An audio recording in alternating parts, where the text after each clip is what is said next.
Sur, les damos la bienvenida y los invitamos a esta segunda charla del año que se titula Conceptos y aplicaciones actuales de la física de rocas en reservorios de hidrocarburos no convencionales. Estará a cargo de Claudia Rabazzoli. Bueno, Claudia es geofísica y doctora en geofísica, egresada de la Facultad de Ciencias Astronómicas y Geofísicas de la Universidad Nacional de La Plata. Se desempeña como profesor titular con dedicación exclusiva en dicha universidad y es docente en la Facultad de Ciencias Naturales y Museos. Es investigadora independiente del CONICET en el área de Ciencias de la Tierra. En 2017 recibió el Premio a la Labor Científica, Tecnológica y Artística de la Universidad Nacional de La Plata y su tema de investigación actual se orienta principalmente al modelado petroelástico en reservorios no convencionales y modelos elásticos para sedimentos. La charla de hoy describirá conceptos y objetivos generales y se va a ilustrar la aplicación de algunos modelos isótropos y anisótropos para ajustar velocidades sónicas y ultrasónicas en reservorios no convencionales argentinos, integrando petrofísica, geomecánica y geoquímica. Bueno, así que Claudia, si querés, podés ir compartiendo la presentación. Perfecto, voy compartiendo. Te agradezco, Agustín, por la presentación y bueno, y también agradecerles por la invitación, por la oportunidad. Al contrario, te agradecemos a vos por sumarte a la iniciativa, digamos. Un gusto. A ver, un segundito, que ya comparto acá. Bueno, ¿La vimos? ahí se ve. Y le decimos a los participantes que durante el transcurso de la charla que mantengan sus micrófonos cerrados y que las dudas las pueden ir dejando en el chat para que se resuelvan al final. Y bueno, al final las leemos nosotros o directamente pueden habilitar el micrófono y las preguntan personalmente. Así que bueno, ahora sí, Claudia, cuando quieras. Perfecto, muchas gracias, Agustín, y bueno, buenas tardes, buenas noches a todos. Espero que la charla les resulte interesante. Estoy un poco inquieta porque mi gato está maullando, por eso me río. Bueno, el tema que les preparé, o sea, si bien muchos de ustedes me conocen, muchos no, algunos me conocen por la materia que dicto de métodos potenciales, en esta oportunidad les preparé un tema diferente relativo a conceptos y aplicaciones actuales de la física de rocas en reservorios de hidrocarburos no convencionales, como ya se anunció. Bueno, la charla está organizada, está pensada en dos partes. Como me estoy dirigiendo a un auditorio estudiantil mayormente, en la primera parte vamos a abordar y hacer una descripción de conceptos generales de la física de rocas y una introducción, y en la parte 2 algunas aplicaciones que, como se mencionó en la introducción. Bien, entonces, dada la permanente mejora en la calidad y resolución de los datos sísmicos, acústicos, sónicos y ultrasónicos y otras técnicas también, esto ha permitido, y desde hace tiempo, observar la sensibilidad de las velocidades de propagación de ondas elásticas me refiero, ya lo voy a aclarar, y otros atributos relacionados respecto de parámetros de interés, de parámetros críticos en rocas de utilidad exploratoria desde el punto de vista de la prospección. Bueno, entonces, eso se debe a que las características de las rocas en la microescala, como ser la distribución de fluidos, de poros, los granos, a eso me refiero con microescala, lo que ocurre en la microescala tiene influencia sobre el comportamiento mecánico de la roca a escalas mayores. Entonces, justamente, la física de rocas trata de vincular esa información entre los parámetros característicos de las rocas y las observaciones que se realizan en otras escalas, en escalas mayores en general. Y para esto entonces vamos a tomar como referencia esta definición tomada del legendario libro de Mavko Mukherjee-Dworkin, que ya va por su tercera edición y que les recomiendo a los que les interese este tema, lo pueden buscar y seguramente lo van a encontrar, el The Rock Physics Handbook. Bueno, la física de rocas es la ciencia que estudia la relación entre las propiedades físicas de las rocas y sus fluidos y las observaciones geofísicas, a través y aportando y construyendo vinculaciones cuantitativas. ¿Cuál es el interés tanto actual como ya desde hace muchos años en la física de rocas? Bueno, dada, entre otros factores, la mayor complejidad de los objetivos exploratorios, por ende, la necesidad de extraer más información de las mediciones, de esa manera aminorar riesgos exploratorios. Además, bueno, siempre es conveniente contar con correlaciones precisas. También se expande el espectro de rocas y aplicaciones de interés. Y otra que podemos mencionar es la necesidad de cuantificar la detectabilidad de los cambios en magnitudes observables ante variaciones en las condiciones del reservorio. En este caso estoy pensando en un reservorio de hidrocarburos. Estas son algunos de los intereses. La física de rocas puede decirse que es interdisciplinaria, puesto que integra y además utiliza, hay como un ida y vuelta, un feedback entre distintas áreas de conocimiento, como son la geofísica, los métodos sísmicos, la física, acústica, petrofísica, mineralogía, fluidos, reología, geomecánica, testeos no destructivos, ingeniería de reservorios y otras. Es decir, conjuga una diversidad de disciplinas. ¿Por qué? Porque, bueno, con distintos y bueno, en cada una de ellas vamos a tener distintos métodos de observación. Justamente por esa razón se dice que es una disciplina que integra información de diferentes escalas. Y bueno, una aclaración que quiero hacer, o sea, si bien las propiedades físicas de las rocas pueden ser diversas, o sea, yo en general me voy a estar focalizando en lo que son propiedades elásticas y velocidades de propagación de ondas elásticas, ondas sísmicas, pero las propiedades físicas de las rocas podrían ser otras, podrían ser eléctricas, podrían ser magnéticas, etc. O sea, yo me voy a enfocar en propiedades elásticas y velocidades. Con respecto a lo que mencioné recién del rango de escalas de información, bueno, entonces podemos tener distintas escalas de trabajo, pero las que nos van a interesar en este contexto van a ser, bueno, los datos que podamos medir o observar en exploración sísmica, tal vez muestras de afloramiento. Estos cilindros que vemos acá son núcleos, coronas extraídas de pozos. De estas coronas en general se toman elementos pequeños de pocos centímetros y se los somete a distintos estudios de laboratorio, y también de este tipo de muestras se pueden tomar digamos, muestras más pequeñas para ser observadas en laboratorio en forma de secciones delgadas, por ejemplo, y otro tipo de análisis petrográficos. La idea entonces es tratar de sacar provecho lo mayor posible de todo este rango y todo este abanico de información para poder aprovecharlo en la calibración de los modelos. Bien, y cuando me refiero a magnitudes observables, sea de forma directa o indirecta, nos vamos a estar refiriendo a velocidades de ondas sísmicas. Las velocidades de ondas sísmicas podemos estar hablando que están en el rango de las decenas de hertz en cuanto a contenido, en cuanto a frecuencias. Velocidades sónicas me voy a referir a las que se adquieren en pozos con herramientas de perfilaje sónico. Velocidades ultrasónicas son las que se miden en laboratorio sobre pequeñas muestras, y se utilizan longitudes de onda muy cortas con frecuencias en el rango de los megahertz.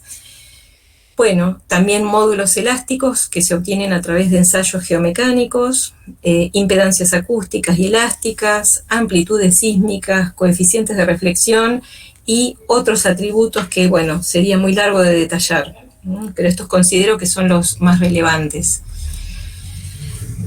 Bueno, entonces, dije al principio que las magnitudes observables son sensibles a parámetros de interés en rocas de reservorio. Bueno, vamos a enumerar a qué nos referimos. Por ejemplo, al tipo de roca, a su porosidad y permeabilidad, que son parámetros hidráulicos, petrofísicos, digamos, que dan cuenta de la capacidad de almacenamiento que tiene una roca y de la permeabilidad, la capacidad de un fluido de desplazarse a través de la misma. Ambos son muy importantes en la caracterización de reservorios y también en todas las etapas, pero bueno, también en la etapa de producción. El contenido de minerales, qué tipo de minerales y qué fracciones volumétricas contiene, eso también es importante. Si la roca tiene materia orgánica, cuál es su estado mecánico, es decir, consolidación, cementación, fracturas, qué tipo de saturación, o sea, en el espacio poral generalmente vamos a tener fluidos, esto lo voy a volver a decir. Entonces, ¿qué tipo de saturación tenemos? Si un solo fluido, dos o más fluidos multifásicos, si es miscible o inmiscible, qué distribución espacial tienen esos fluidos y en qué escala son homogéneos o heterogéneos. Bueno, con respecto a los fluidos, su composición y su estado. Los fluidos que podemos tener presentes en el subsuelo son mayormente agua de formación, agua salada, petróleo con gas disuelto, esto que decimos como lip oil, gas de hidrocarburo, dióxido de carbono y bueno, puede ser que se me esté escapando algún otro. Por otro lado, también la presión poral, la presión de confinamiento y la presión efectiva, es decir, el estado tensional del medio también va a tener influencia en sus propiedades mecánicas y elásticas. Entonces, y puede haber más parámetros, ¿sí? También podemos quizás incluir la temperatura según la aplicación. Bueno, entonces, vista la cantidad de parámetros que hay de interés en rocas de reservorios, es interesante o sería interesante que disponer de modelos que nos permitan parametrizar la respuesta elástica teniendo en cuenta todas estas propiedades en mayor o menor medida, ¿sí? Y eso entonces nos conduce a que cualquier teoría que pretenda explicar una magnitud observable comienza siempre con un modelo conceptual para la roca, ¿sí? Donde tenemos que tener presente que las rocas son sistemas multifásicos complejos, integrados por multiplicidad de minerales, salvo alguna excepción, contienen poros, fisuras, y los poros se encuentran saturados con fluidos, por lo general, ¿sí? Entonces, el modelo conceptual puede ser más simple o más sofisticado, y entonces eso va a conllevar, digamos, diferente tipo de parametrizaciones. Cuanto mayor el grado de sofisticación del modelo, me refiero a cuanto mayor el número de parámetros de influencia que queramos incluir, bueno, puede ser que se compliquen más los modelos, las ecuaciones, las relaciones constitutivas, y en este contexto me voy a referir a relaciones entre tensión y deformación, y los coeficientes o los módulos elásticos asociados. Entonces, en lo que sigue vamos a hacer una reseña de algunos modelos conocidos y algunos no tanto. Digamos, estoy tratando de poner la menor cantidad posible de ecuaciones. Entonces, este modelo, o sea, la primera aproximación con la que podemos representar el comportamiento elástico o la relación entre tensiones y deformaciones en un medio, en una roca, sería el modelo de medio elástico lineal, dado por esta relación lineal entre deformaciones y los cambios en el estado tensional de la roca a través de un tensor de rigidez o de stiffness.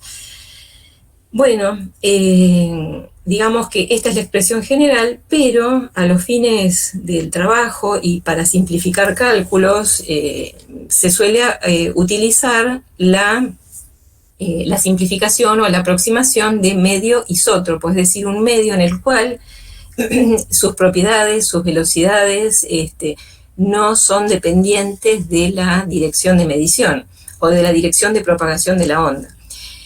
Este es el modelo ideal, más sencillo. Entonces tenemos que la roca sería un medio homogéneo, elástico e isótropo, y es suficiente contar con dos módulos elásticos principalmente la incompresibilidad y el módulo de rigidez o la constante de Lamé, lambda.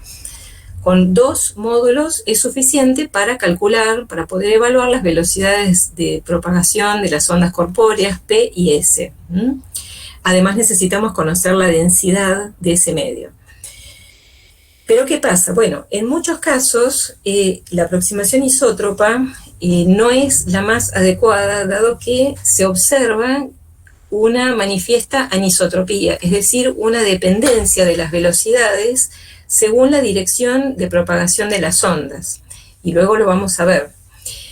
En ese caso, bueno, existen distintos grados de anisotropía. El modelo anisótropo más común es el modelo que tiene la simetría rotacional, el modelo de simetría hexagonal o simetría rotacional tipo BTI, el famoso modelo BTI, en el cual, bueno, se ilustra en este gráfico, ¿sí? Cómo se comporta, es decir, sería el modelo típico estratificado. Hay heterogeneidad en las propiedades y esta heterogeneidad induce anisotropía, ¿sí?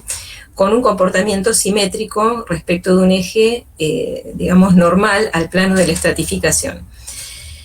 El problema entonces con la anisotropía, entonces ya estamos trabajando con un modelo más sofisticado, más complejo, pero va a requerir de 5 módulos elásticos, no alcanza con 2.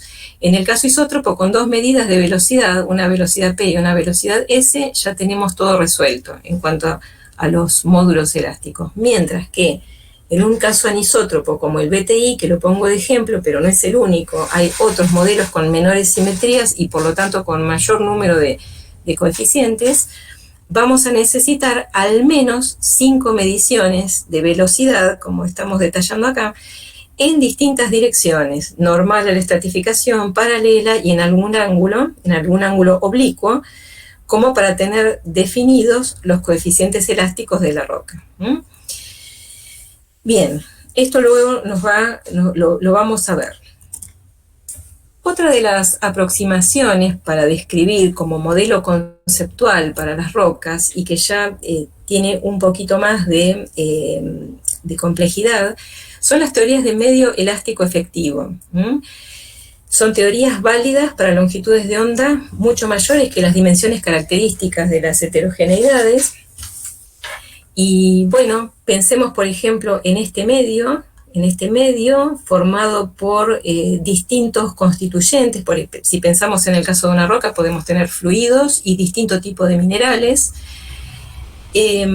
Bueno, en general vamos a ver que podemos conocer las fracciones volumétricas que ocupan cada uno de ellos y supongamos conocidos también sus módulos elásticos asociados, ¿sí? K y mu, por ejemplo. Entonces, ¿en qué consiste? Porque no lo definí. ¿Qué vamos a entender por medio elástico efectivo? Bueno, va a ser un medio homogéneo, un medio elástico homogéneo que es capaz de almacenar la misma cantidad de energía de deformación, energía elástica de deformación, ante una misma deformación, que el medio compuesto o heterogéneo original. Bueno, conocer el medio efectivo verdadero implicaría, además de conocer las fracciones volumétricas y las propiedades físicas de todos los componentes, también poder incorporar en los cálculos toda la información referente al arreglo geométrico de estos componentes y cómo están dispuestos. Cómo incorporar esa información geométrica es muy complejo en general, no es imposible, pero es difícil. Lo que se puede es calcular cotas, ¿sí? En este caso tenemos la cota superior de Voigt, la cota inferior de Reuss, ambas muy utilizadas, y el promedio entre ambas. Son aproximaciones razonables en la medida que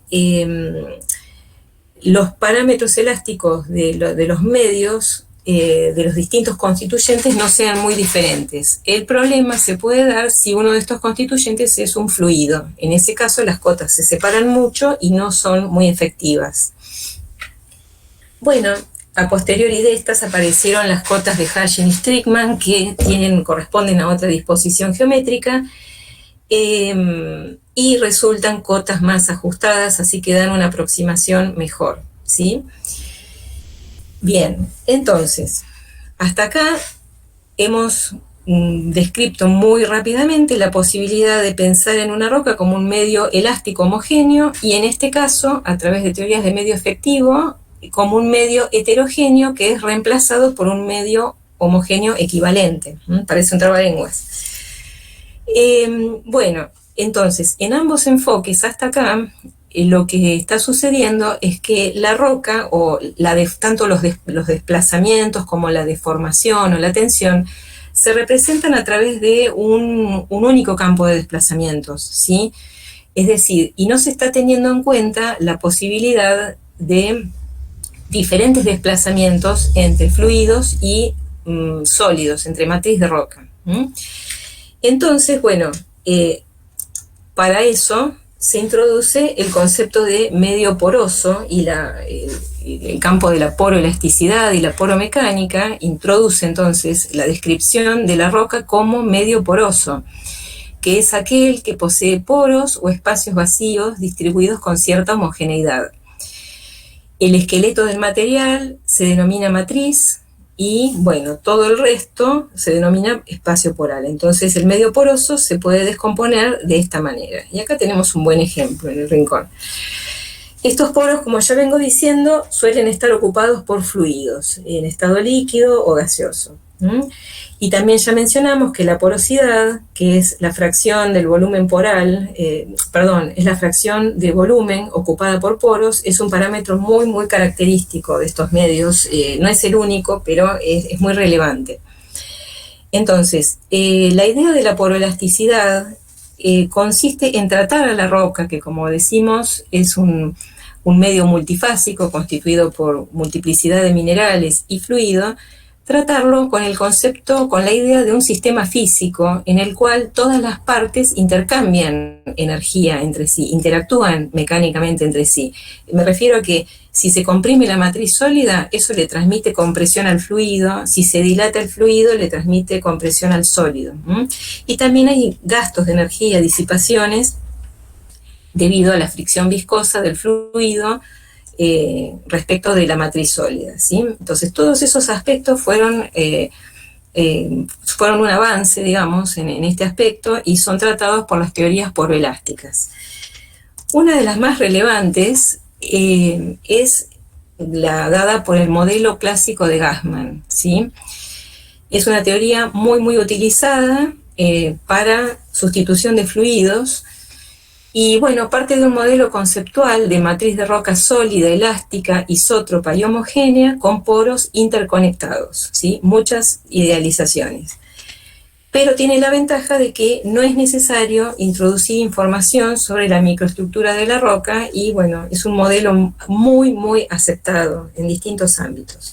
Entonces aquí tenemos las ecuaciones del modelo de Gassman que nos dan, es un modelo isótropo, entonces nos da dos parámetros elásticos, la incompresibilidad o módulo de volumen y el módulo de rigidez o de corte.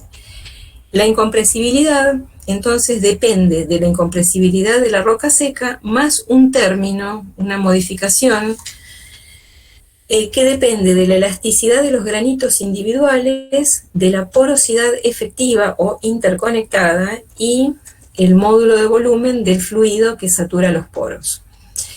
Y bueno, con respecto al módulo de corte, la hipótesis de este modelo es que el módulo, la presencia de fluido en los poros no altera la rigidez de la muestra, lo cual es una hipótesis razonable en tanto los fluidos no interactúen químicamente con las rocas, con la matriz, que no produzcan un ablandamiento o ningún tipo de alteración. Bueno, para implementar la teoría de Gassman se va a necesitar, por lo tanto, un modelo elástico también de las propiedades de la roca seca, ¿sí? De la matriz seca. Lo remarco porque es un modelo que vamos a aplicar a continuación. Bueno, a ver, antes de cerrar esta primera parte de la charla, las teorías de física de rocas admiten una enorme cantidad de modelos y yo solamente por una cuestión de tiempo y además sería muy, muy tedioso, solamente estoy presentando aspectos muy generales como para que vean un poco el flujo de ideas, pero no pretende ser digamos, una descripción completa de todas las teorías que hay, ¿sí? Simplemente les presenté lo más o menos necesario como para poder avanzar en las aplicaciones. Entonces, las aplicaciones, como ya habíamos dicho, voy a tomar un traguito de agua, van a consistir en la calibración de modelos de física de rocas en rocas reservorio no convencionales argentinos, ¿sí? Entonces, en particular, bueno, vamos a trabajar con dos rocas de reservorio. Unas van a ser de la formación Vaca Muerta y otras de la formación Vaca Muerta en la cuenca neuquina, y luego vamos a pasar a la cuenca austral y vamos a analizar muestras de la formación Inoceramus. Bueno, la formación Vaca Muerta, como es bien conocido, es una de las principales rocas madre de la cuenca neuquina y en la última década ha cobrado gran notoriedad para la producción de hidrocarburos no convencionales, ¿no? Bueno, lo que es no convencional es el reservorio. Bueno, Vaca Muerta tiene algunas ventajas muy importantes que se deben, por ejemplo, a su alta cantidad de materia orgánica, a la alta presión de fluidos y al gran espesor y distribución areal, además de su gran profundidad, que podría pensarse como una contra, pero desde el punto de vista de la explotación es bueno que sea profunda esta formación para que se encuentre alejada de cuerpos acuíferos que son someros, ¿sí? En cuanto al tipo de roca, Vaca Muerta está constituida por rocas sedimentarias marinas, tipo shales en inglés, que son margas bituminosas. Las margas están dentro de la familia de las rutitas y a su vez dentro de la familia de las pelitas, ¿no? Y se denominan bituminosas justamente por su contenido orgánico. Entonces, en estos ejemplos que vamos a ver, vamos a considerar un modelo isótropo para modelar y ajustar velocidades de onda P y onda S, tanto medidas en pozo como medidas en laboratorio, en un cierto intervalo de profundidades que hemos seleccionado. Digamos que en este caso estamos aplicando la aproximación isótropa porque solo disponemos de mediciones realizadas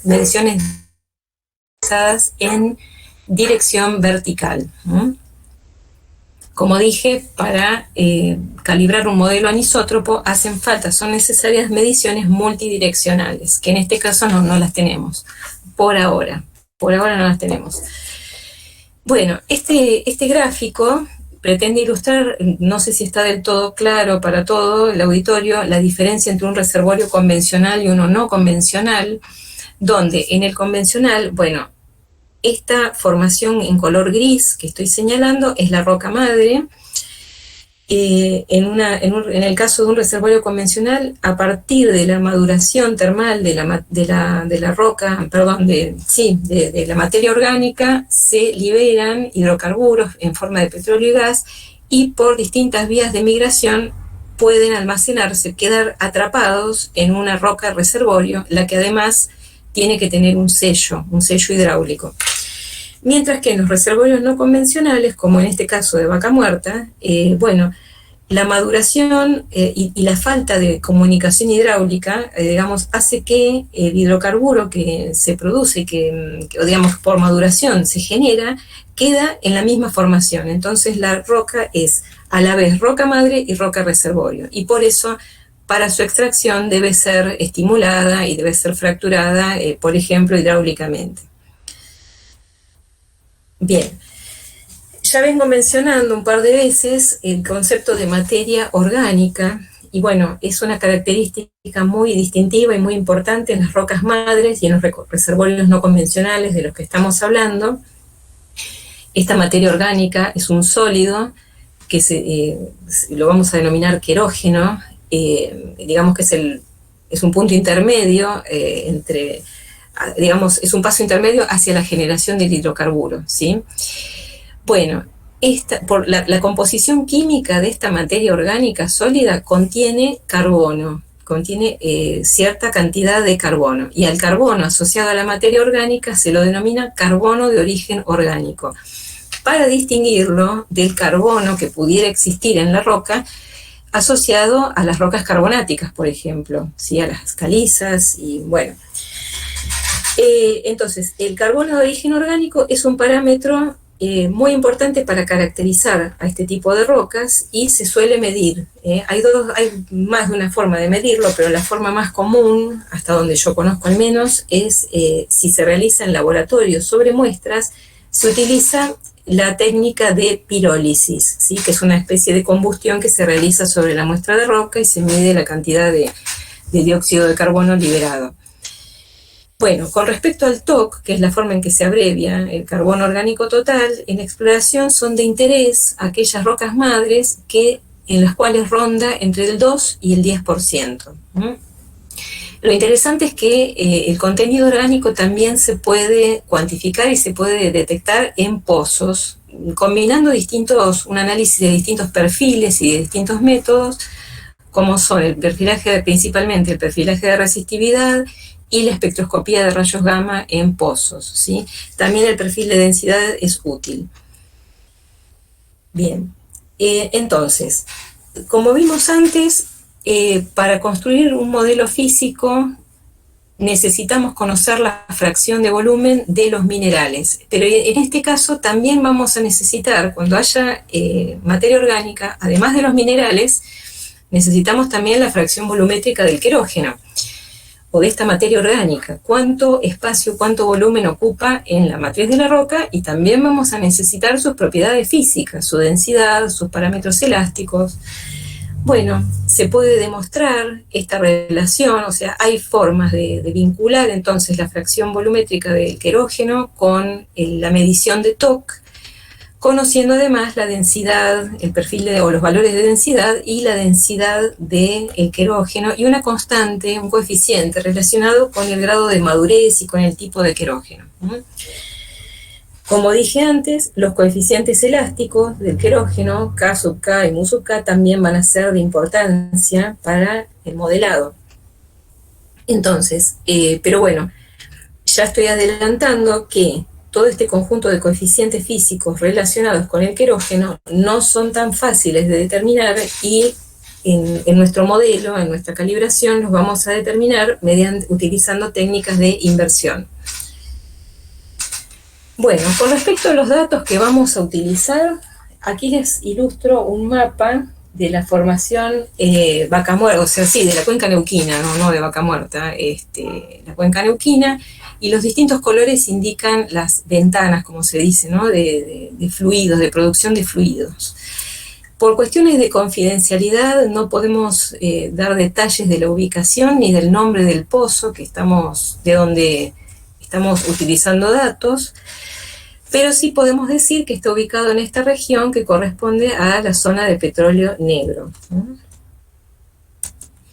Bueno, vamos a distinguir dos conjuntos de datos. Por un lado tenemos datos de pozo y por otro lado tenemos datos medidos en laboratorio, ¿sí? Los datos de pozo son perfiles, van a ser perfiles sónicos, que nos dan entonces perfiles sónico de onda P y sónico dipolar, que nos da la onda S. Esto entonces nos da la velocidad sónica de onda P y S, perfil de densidad, perfil de porosidad efectiva. Teníamos múltiples mediciones de porosidad, pero adoptamos la porosidad efectiva, la interconectada. Litología por grupos minerales, saturación de agua, contenido de querógeno, y hay otros perfiles como resistividad, pero bueno, en realidad no utilizamos todos los que había. Y en cuanto a datos de laboratorio, corresponden a mediciones realizadas sobre muestras del conjunto de muestras, es decir, cuando se extrae una corona, ahora les voy a mostrar, les muestro la foto y ahora vuelvo. Acá tenemos algunas fotos de las coronas que se extrajeron a distintas profundidades, solo algunas, hay muchas coronas extraídas de ese pozo. Bueno, y de estas coronas se extraen pequeñas muestras que se llaman tapones o plugs y que se estudian en laboratorio. Se hacen distintos tipos de estudios sobre los mismos. Bueno, el testeo con mediciones de velocidades ultrasónicas, mediciones de densidad, estudios petrofísicos, se dispone también de estudios geomecánicos, información geoquímica, fundamentalmente acerca de la maduración, el contenido de carbono orgánico total, las fracciones mineralógicas, la saturación de fluidos, la caracterización y tipificación de esos fluidos a través de estudios de de estudios realizados sobre muestra de los fluidos. Estos son análisis de presión, volumen, temperatura. Y de laboratorio utilizamos la información de porosimetría de helio, que nos da idea de la porosidad interconectada, ¿sí? Entonces el desafío era, primero, hacer una selección de datos, y segundo, ver cómo los manejamos para integrarlos en la calibración de nuestros modelos. Bueno, esto ya lo mostré y paso. Acá tenemos a título ilustrativo, como para ver, o sea, bueno, de las fotos de las coronas es interesante observar el color grisáceo azulado de la formación. Y acá tenemos imágenes de microscopio de barrido electrónico, donde podemos ver, ya en escalas micrométricas, el grado de heterogeneidad y tamaños de poros que podemos llegar a tener, ¿sí? En realidad, desde el punto de vista del cálculo, estas imágenes no las usamos, las estoy mostrando para ilustrar. Bueno, en cuanto a la composición mineralógica de las rocas, de las muestras de vaca muerta, entonces, cuando se trata de muestras de laboratorio, se puede lograr con la técnica de difractometría de rayos X, y nosotros disponíamos de esa información. Bueno, toda esta información, lo voy a mencionar al final, pero nos la facilitó y nos permitió usarla la empresa YPF a través de colegas de la empresa ITEC. Bueno, entonces, contamos con estudios de difractometría de rayos X que nos suministran las fracciones de peso de los distintos minerales formadores de la roca, ¿no? Entonces, esta difractometría, esta técnica, nos da una descripción de las fases inorgánicas. Y también, entonces, el primer párrafo se refiere a lo que sean muestras que se estudiaron en laboratorio, pero también existen combinaciones de perfiles de pozo que nos permiten determinar los grupos. Bueno, no lo hicimos nosotros, es una información que recibimos, ya teníamos perfiles de pozo donde está discriminados los distintos grupos minerales en cada profundidad, ¿sí? Entonces, en este dibujo un poco llamativo por los colores, bueno, vemos que tenemos, tal como se espera, digamos, una gran cantidad de arcillas, o sea, estamos mostrando un intervalo aproximado de 30 metros o quizás un poco más, para que vean la escala de trabajo. Bueno, lo amarillo simboliza lo que ocupan las arcillas, lo que este trazo rojo bordó indica la fracción ocupada por el querógeno, la materia orgánica, luego lo verde, los minerales carbonáticos, toda la familia de los carbonáticos, los celestes, cuarzos, feldespatos y minerales asociados con arenas, ¿sí? Areniscas. Luego pirita, acá en color celeste, y lo último, lo que se ve al tope del gráfico, en color violeta, clarito, lila, no sé cómo llamarlo, es el volumen que ocupa la porosidad efectiva, o sea, el volumen poral interconectado que va a ser relevante para los modelos que vamos a estar trabajando. Todo esto que estoy mostrando fue realizado en colaboración con un tesista de grado, y tanto para su tesis como para otros trabajos. Bueno, entonces, con respecto a las propiedades físicas, para los modelos claramente necesitamos conocer las densidades, módulos de volumen y módulos de corte, de los distintos componentes de la roca. Bueno, módulo de corte obviamente para el caso de los fluidos no, es suficiente con la densidad y módulo de volumen, ¿sí? Pero entonces, los grupos minerales principales ya los mencionamos, carbonáticos, luego tenemos los minerales de tipo relacionados con areniscas, cuarzo, feldespato potásico, plagioclasa, etc. Tanto de los carbonáticos como de estos que acabo de mencionar, tomamos propiedades físicas de tablas, ¿sí? Por ejemplo, las del libro The Rock Physics Handbook. ¿Por qué? Porque son minerales que se pueden estudiar, o sea, que tienen mediciones confiables, ¿sí? Mientras que el grupo que sigue a continuación, el de las arcillas, es un grupo más complejo, más conflictivo. ¿Por qué? Porque las arcillas presentan gran variabilidad en cuanto a sus propiedades físicas. Disculpen. ¿Por qué esa alta variabilidad? Porque los minerales de arcilla, sobre todo en condiciones, se podrían llegar a estudiar en laboratorio, pero al estudiarlos en laboratorio se deshidratan, cambian su estructura y nosotros lo que necesitamos es la información in situ, particularmente cuando queramos ajustar perfiles sónicos, ¿sí?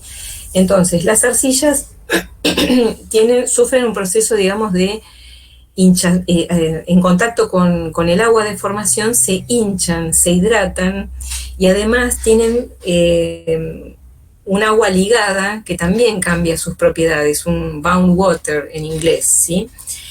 Por lo tanto, se ha discutido mucho en la literatura acerca de la variabilidad de las propiedades de las arcillas, razón por la cual decidimos no usar valores de tabla. Bueno, de hecho, cuando empezamos este estudio hace unos años, sí usábamos valores de tabla, de papers, y la verdad es que teníamos muy malos ajustes, teniendo en cuenta de que las arcillas ocupan una fracción muy considerable de la roca. Entonces, luego de ese análisis preliminar, decidimos invertirlas o ajustarlas numéricamente. Cuando hablo de invertir, me refiero a determinar parámetros a partir de datos mediante técnicas numéricas. Algo similar pasa con las propiedades del querógeno. Las propiedades físicas del querógeno son difíciles de medir. Ocupan una fracción pequeña del volumen de la roca, entonces son difíciles de aislar. Yo he visto estudios en los cuales se extraen las muestras de querógeno, se lo pulveriza y se hacen estudios, pero se pierde la estructura propia del querógeno. Entonces también optamos por medirlas. Hay pocas mediciones experimentales, entonces también está dentro de nuestros parámetros incógnitas para la calibración. Y en cuanto a los fluidos presentes en el espacio poral, que están tipificados, agua de formación y gases de hidrocarburo y petróleo, bueno, tenemos la gravedad API del petróleo, la gravedad específica del gas y del agua de formación, alguna información también, y pudimos calcular sus propiedades no usando ecuaciones de estado, sino con correlaciones empíricas. Bueno, entonces ya tenemos bastante información como para avanzar con los flujos de trabajo. Perdón. Entonces, la idea fue, primero vamos a hablar sobre el ajuste de sónicos. El perfil sónico lo segmentamos en ventanas de trabajo. Acá hago énfasis al tope de la diapositiva en que solo disponemos de velocidades verticales, de onda P y de onda S. Por eso vamos a usar una aproximación isótropa. El primer paso fue ajustar el perfil de densidad, y ahora vamos a ver qué tal nos fue con eso. Luego pasamos al ajuste de los perfiles sónicos, y finalmente analizamos, o sea, comparamos los resultados de las predicciones de nuestro modelo calibrado con los datos reales y evaluamos la calidad del ajuste. Y debajo tenemos un detalle del flujo de trabajo que implementamos basado, bueno, el primer paso fue utilizar teorías de medio efectivo para mezclar las propiedades elásticas de todo el conjunto de minerales y la materia orgánica. También hicimos lo mismo para las propiedades para el módulo de volumen de los fluidos, y también calculamos una densidad con un promedio pesado para los fluidos, de acuerdo con la saturación. El paso siguiente es usar un modelo elástico para la matriz. Usamos el modelo de Criff y coautores, que es un modelo muy, muy aceptado para rocas sedimentarias. Vamos a ver luego por qué elegimos ese. Una vez que podemos determinar, ya tenemos determinadas el K y el mu de esa matriz, y además ya tenemos la elasticidad de los granos y el módulo de volumen del fluido. Ahí entramos a la teoría de Gassman que describimos previamente antes, y podemos calcular el módulo de volumen o incompresibilidad saturado, la rigidez saturada, que es igual a la dry, a la seca, la densidad, y a partir de esto calcular la velocidad. Como vemos, es un flujo de trabajo bastante simple, así que así empezamos con este trabajo. Antes de avanzar y demostrar los resultados del ajuste, les quiero mostrar estos cross plots o scatter plots que hicimos de las velocidades sónicas versus dos parámetros de interés, versus porosidad efectiva, teniendo en cuenta también el contenido de arcilla.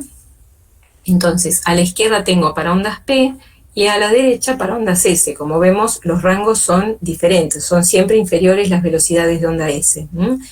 Bueno, entonces vemos nubes de puntos bastante dispersas, pero a pesar de la dispersión mayormente asociada al contenido de arcilla, reflejan la característica clásica de la tendencia velocidad-porosidad estudiada desde hace muchas décadas en rocas sedimentarias clásticas. Siempre se observa la tendencia decreciente de módulos elásticos y de velocidades elásticas al aumentar la porosidad, ¿sí? Aún en un rango de porosidad estrecho. Fíjense que esto llega hasta 14% de porosidad. La formación Vaca Muerta tiene una porosidad, como se espera de una shale, que sea baja. Entonces, bueno, digamos que, ¿por qué hicimos estos gráficos de velocidad versus porosidad? Porque, bueno, para corroborar la tendencia decreciente, efectivamente la vemos, y entonces el modelo elástico de matriz va a tener que reflejar esta tendencia decreciente. De hecho, entonces, cualquier modelo de física de rocas que uno emplee tiene que respetar las tendencias y las correlaciones que se observan entre observaciones y parámetros. Lo mismo estuvimos viendo con respecto a la fracción de arcillas. Como vemos, a mayor volumen de arcilla, la velocidad tiende a decrecer con gran dispersión. ¿Por qué? Porque a mayor cantidad de arcilla, el medio es menos rígido y la velocidad entonces tiende a ser menor. Bueno, ahora sí les muestro algunos resultados, muy poquitos resultados para no alargar mucho la charla. Entonces acá estamos viendo, fíjense, en trazo azul tenemos los datos sónicos. Estos son velocidades sónicas versus profundidad a las profundidades reales del pozo. No digo el nombre del pozo, pero las profundidades las dejo. Y presten atención a la línea roja que no se ve mucho porque está tapada por una línea negra, que era otro modelo que no estoy describiendo por brevedad. Bueno, probamos con distintas aproximaciones y esta combinación del modelo de Gassman combinado con el modelo de Kripf de matriz y con la calibración que implica, vemos que nos da un ajuste bastante satisfactorio. Podría ser mejor, pero con un error RMS del orden del 3% para ondas P, para las velocidades de onda P. Y en cuanto al sónico de onda S, también el RMS un poquito mayor, con lo cual quedamos relativamente conformes con estos resultados, ¿sí?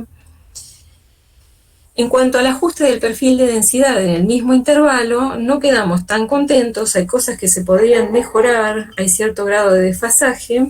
El RMS resultó del 14%, así que aquí tendríamos que ver en qué estamos errando para mejorarlo un poco más, ¿sí? Acá es como para seguir trabajando.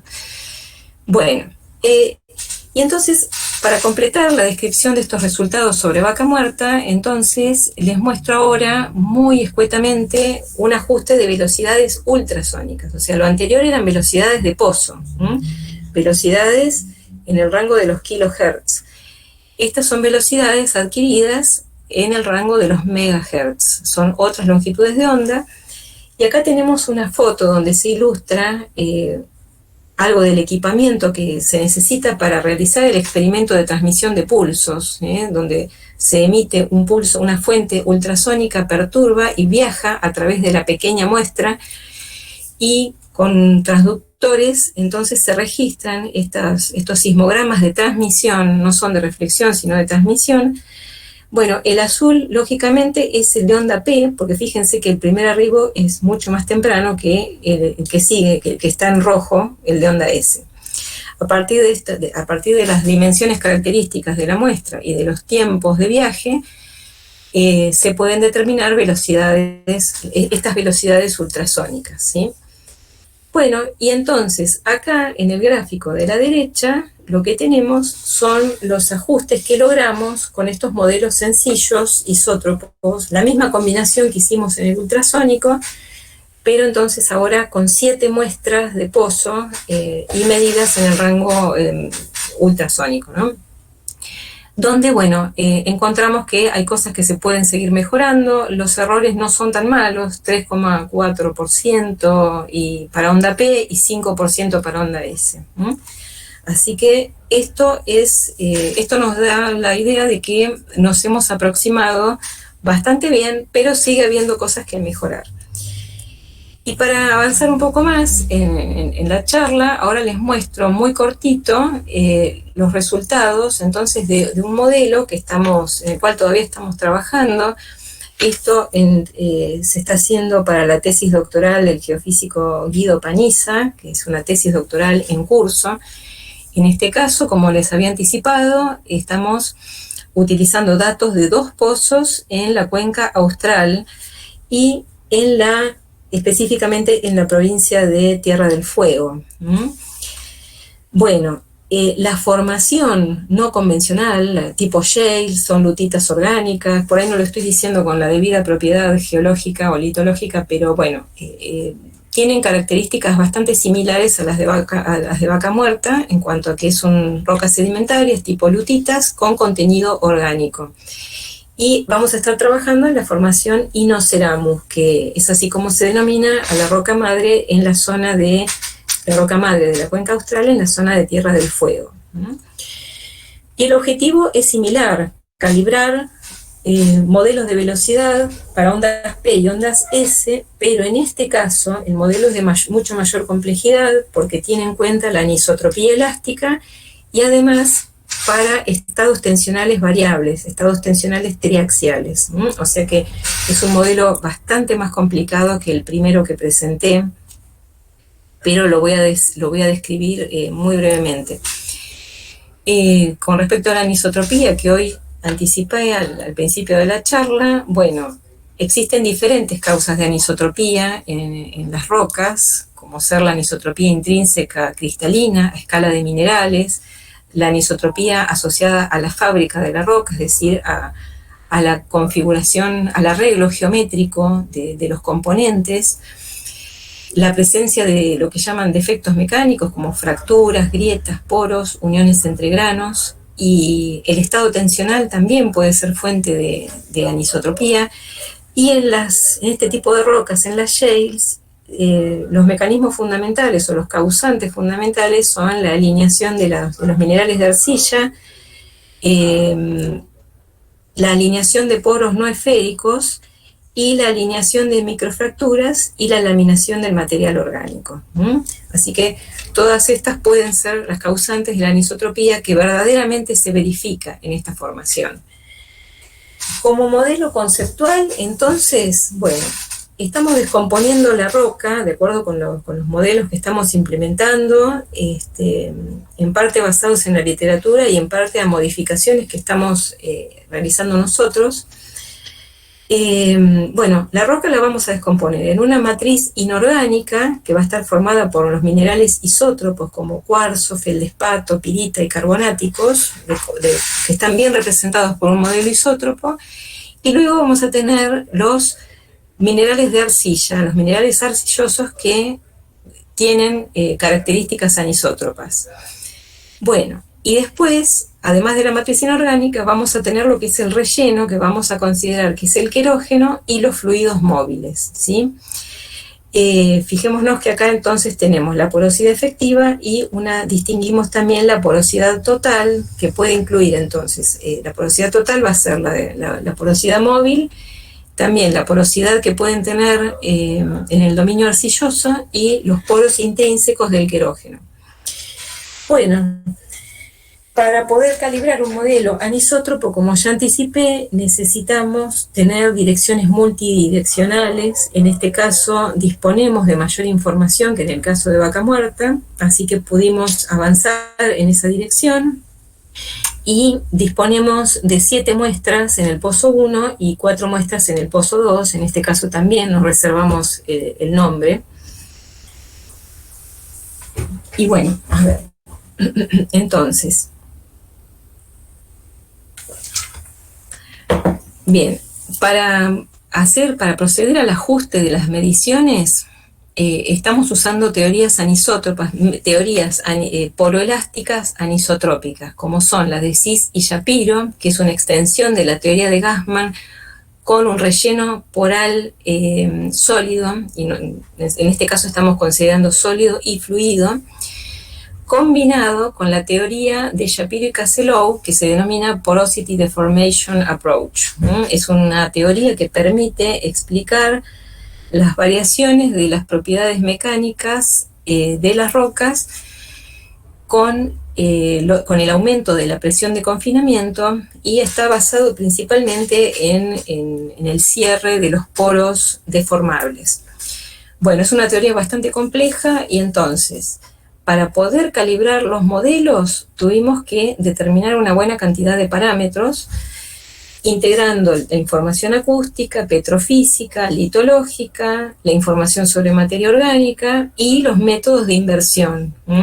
Estamos invirtiendo de nuevo las propiedades elásticas y la densidad del querógeno y el tensor elástico de las arcillas. En este caso no lo describimos con anisotropía. Por eso hablamos de un tensor, 5 propiedades elásticas para las arcillas. Y además también tenemos que determinar otros parámetros de ajuste, unos cuantos parámetros de ajuste que implican estos modelos, que estoy obviando las ecuaciones para no hacerlo tan aburrido. Y en los gráficos inferiores mostramos a la izquierda los resultados del ajuste en el pozo 1 y a la derecha en el pozo 2. Las dos curvas superiores, las verdes y las rojas, son las velocidades de onda P, y las inferiores las velocidades de onda S, donde siempre lo que se observa es que la velocidad de onda P en dirección paralela a la estratificación, es la BP a 90 grados con respecto del eje de simetría, es mayor. O sea, cuando la onda viaja paralela o en la dirección de la estratificación, viaja más rápido. Cuando viaja normal a la estratificación, viaja más lento. Bueno, todo esto da cuenta de la anisotropía. Y bueno, en ambos pozos, si bien, a ver, el eje horizontal acá es la variación de presión axial sobre la muestra. Los gráficos no se lucen mucho, se ven muy horizontalizados por la escala, tendríamos que separarlos en un número mayor de figuras. Bueno, fue un trabajo bastante importante, digamos, en cuanto a la formulación y la implementación numérica. Bueno, y finalmente podemos decir que el resultado es satisfactorio, siendo el error global del ajuste, digamos, 2,6% y 3,4% para el segundo pozo. Bueno, y con esto entonces ya terminé lo que les quería contar. Simplemente dejarles como comentarios finales de que, bueno, estos modelos de física de rocas calibrados con estos datos pueden ser de utilidad pueden ser el punto de partida y pueden ser aplicados para una cantidad de problemas, como ser estimación de coeficientes geomecánicos, estimaciones de fragilidad, que es un parámetro relevante a la hora de planificar la fracturación hidráulica de la roca, para modelar impedancias elásticas, para cálculos de sustitución de fluidos y de sólidos, modelado de sismogramas sintéticos y otras simulaciones numéricas de interés, estimación de datos faltantes, análisis de sensibilidad, etc. Bueno, entonces con esto doy por terminada la charla, no sé cómo estoy de tiempo, tal vez me excedí un poco. Bueno, les quiero agradecer al capítulo estudiantil de esta universidad por la invitación, a IPF y a ITEC por proveernos y por permitirnos utilizar los datos para estos estudios, para estas tesis y trabajos, y a todos ustedes por la atención. Ahí les dejo mi mail institucional para que, bueno, si se quieren comunicar, quieren que les envíe algún material o... también les quiero comentar, antes de cortar, que en el segundo cuatrimestre, a partir de agosto, yo dicto una materia, un curso de posgrado sobre temas de física de rocas. Justamente se llama Teoría y Modelos de Física de Rocas. Es de posgrado, así que si hubiera algún interesado, me escribe un mail y bueno, lo pongo en la lista de distribución y lista de contactos, ¿sí? Bueno, eso es todo. Espero no haberlos agotado. Bueno, buenísimo, Claudia. Gracias a vos prestarnos parte de tu tiempo también. No, ha sido un gusto. Quieren que, ya, bueno, ya sin querer dejé de compartir la presentación, pero bueno, si Sí. hubiera algún comentario, alguna consulta que me quieran hacer, con mucho gusto. Eso, adelante, el que si alguno tiene alguna consulta, o la escribe en el chat o directamente abre el micrófono y lo hace personalmente. Sí, también si me quieren escribir por mail, también ahí se los dejé, así que... Bueno, Hola Claudia, ¿cómo andás? Hola. ¿Todo bien? Yo soy Carolina Corbeto, soy Oh, recibida hace poco en la UNS. bueno, felicitaciones. Vos fuiste alumna nuestra, ¿no? No, yo no fui a hacer las materias optativas a San Juan. Ah, perdón, me confundí. Sí. No, no hay problema, yo me rebelé del grupo y me fui para San Juan. No, te quería consultar dos cosas. Una es, ¿cómo es el nombre del libro que nombraste al principio? Sí, sería The Rock Physics Handbook. El handbook de física de roca. El autor es Mukherjee creo que es el primer autor. Bueno, si quieren, ustedes tienen la presentación, ahí lo puse. Si quieren, pídanle a Agustín la presentación o a Marcos y ahí podés verlo en detalle, ¿sí? Listo, buenísimo. No, y lo otro que te quería consultar, pero después te mando un mail, es a respecto de cursos. Yo estoy haciendo un doctorado ahora y vos sabés que me está costando un montón encontrar cursos. Por eso se escapa un poco de la presentación, por eso después te mando un mail, pero bueno, quería presentarme. Bueno, cómo no. Bueno, el curso que yo te puedo ofrecer, si te interesa, sobre temas de física de rocas, se dicta a partir de agosto. Pero escribime, sí. Dale, buenísimo, gracias. Más detalles, ¿no? Por favor.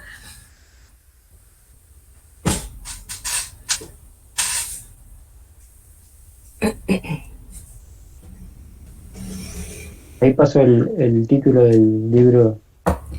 Por favor. Sí. Dale. Y si no, yo puedo volver a compartir la presentación, que la tengo abierta acá.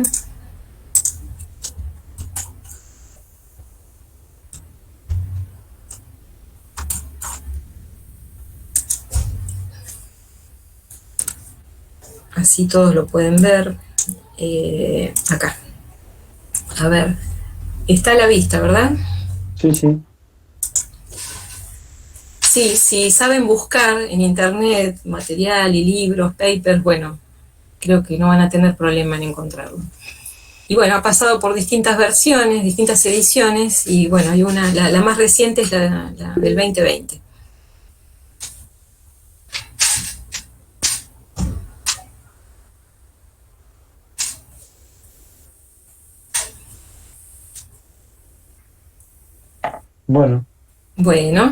Bueno, entonces si comenta Trinidad que muchas gracias por la charla y que seguro se suma al curso en agosto. Bueno. Y ahí nos vamos todos al curso.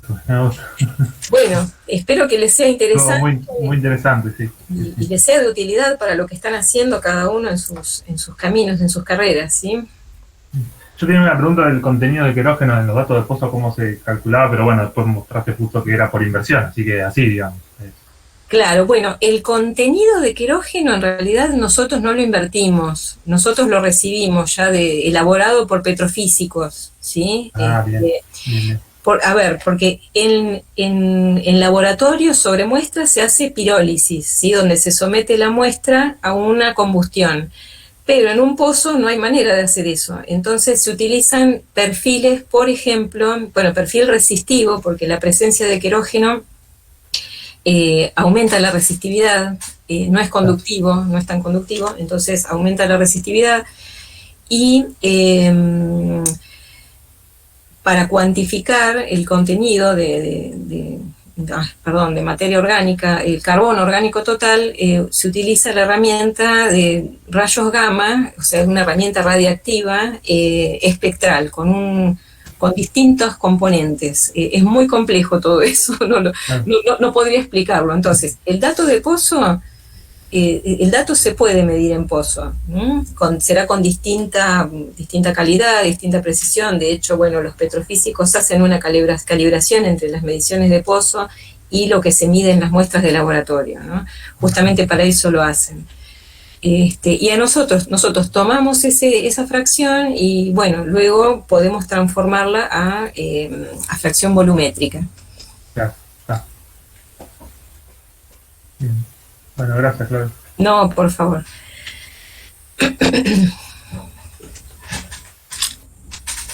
No, tengo una pregunta. Hola. Hola Flor, ¿cómo estás? Bien, todo bien. Vi que dijiste que capaz el modelo no representaba tanto la realidad en el pozo de vaca muerta, en el de la densidad, ¿puede ser?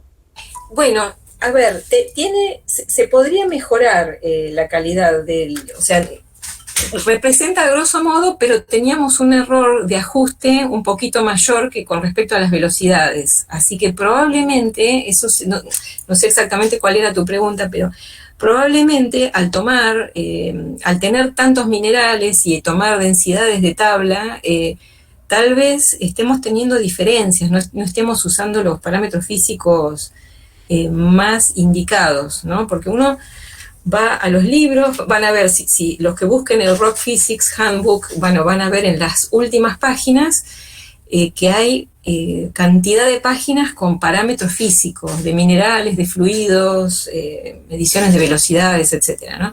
Entonces uno va y a veces usa y toma esos datos de tablas y, bueno, de pronto no hay una correspondencia tan precisa con respecto a lo que son los valores de densidad o las propiedades físicas in situ.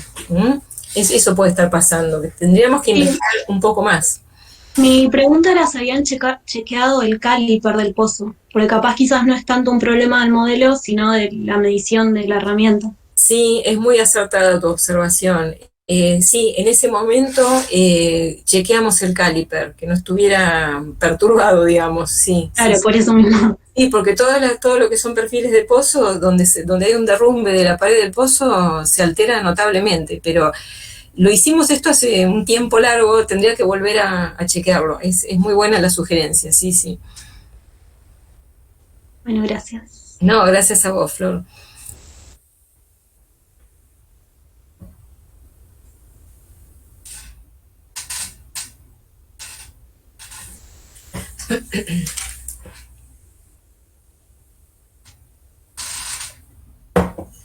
Bueno, Bueno, bueno, si no hay más dudas, yo quedo a disposición, me escriben y cualquier consulta que me quieran hacer o cualquier inquietud, ya saben, ya tienen mi correo. claro, o cualquier cosa, bueno, nos piden a nosotros y lo Claro, hacemos. claro, a través de Agustín y vos me lo hacés llegar. Claro. Bueno, Bueno, buenísimo, entonces, gracias, Muchas gracias. Claudia. no, por favor, ha sido un gusto compartir con ustedes. Ya saben que son bienvenidos en la Universidad de La Plata, que siempre es un gusto poder tener esta cooperación. Así que, bueno, espero que les haya servido como para interiorizarse un poco de estos temas. Y creo que son temas nuevos para la mayoría, que no tienen nada de esto visto en materias de grado. Y no, acá no se va. Para mí es nuevo, digamos. Sí, no, en La Así Plata que, también, tampoco son claro. temas de grado, son de posgrado, sí, sí, sí. Así que, bueno, y lo que yo conté es muy poquito y muy modesto, es la punta de un tremendo iceberg. Así que, pero bueno, les di el basamento por lo menos. Bueno, gente, Buenísimo. Buenísimo. Bueno, te agradecemos y le agradecemos, por supuesto, a todos los que se sumaron hoy a esta charla. Y le decimos, bueno, que estén atentos a las próximas también, ¿no? En las redes sociales, por ahí los mantenemos al tanto. bueno, yo entonces me despido, ¿eh? Bueno, que Bueno, sigan todos muy bien, cuídense mucho. Gracias, listo. Claudia. Bueno, gracias. Chao, Marcos, Chao, estamos chao. en Hablamos. contacto. Chao. Chao, chicos, chao a todos.